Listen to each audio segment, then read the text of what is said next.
ഡിസൈനെ പ്രൊഫഷണലാക്കി മാറ്റുന്നത് നിങ്ങൾ അതിൽ ഉൾപ്പെടുത്തിയിട്ടുള്ള ടെക്സ്റ്റ്, ഇമേജ്, അതുപോലെ തന്നെ മറ്റ് എലമെൻറ്റുകൾ, ഈ കാര്യങ്ങളെ വളരെ കൃത്യമായിട്ടുള്ള അളവിൽ ഉപയോഗിക്കുമ്പോഴാണ്. ടെക്സ്റ്റ്, ഇമേജ്, വിഷ്വൽ എലമെൻറ്റുകളൊക്കെ യൂസ് ചെയ്യുന്നതിന് യൂണിവേഴ്സലി ഒരു റേഷ്യോ ഉണ്ട്. ഈ ഒരു റേഷ്യോ മാത്രമേ ഉപയോഗിക്കാൻ പാടുള്ളൂ എന്നല്ല, യൂണിവേഴ്സലി ഡിസൈനൊരു തമ്പ് റൂളുണ്ട്. അപ്പോൾ ആ ഒരു റൂളിൽ അടങ്ങിയിട്ടുള്ള റേഷ്യോ ആണ് ഞാൻ പറയുന്നത്.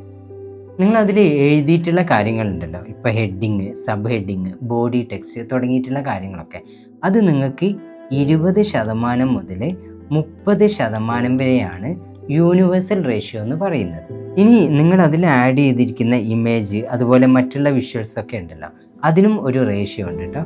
40 മുതൽ 60% വരെയാണ് അതിൻ്റെ യൂണിവേഴ്സൽ റേഷ്യോ എന്ന് പറയുന്നത്. അതുമാത്രമല്ല, ആ ഒരു ഡിസൈനിൽ നിങ്ങൾ ഉൾപ്പെടുത്തിയിരിക്കുന്ന വൈറ്റ് സ്പേസ് ഒക്കെ ഉണ്ടല്ലോ, അതിന് മറ്റൊരു റേഷ്യോ ഉണ്ട്. അത് 10% മുതൽ 20% വരെയാണ് ആ ഒരു ഡിസൈൻ്റെ വൈറ്റ് സ്പേസ് റേഷ്യോ എന്ന് പറയുന്നത്. അതുപോലെ തന്നെ ഐക്കൺസ്, ഷേപ്പുകൾ, ഗ്രാഫിക്സ് തുടങ്ങിയവയ്ക്കും മറ്റൊരു യൂണിവേഴ്സൽ റേഷ്യോ ഉണ്ട്. അത് 10% മുതൽ 15% വരെയാണ്.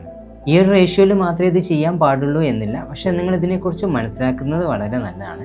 അടുത്ത പ്രാവശ്യം നിങ്ങളൊരു ഡിസൈൻ ചെയ്യുന്ന സമയത്ത് നിങ്ങൾക്ക് ഇതൊന്ന് ട്രൈ ചെയ്ത് നോക്കാം കേട്ടോ.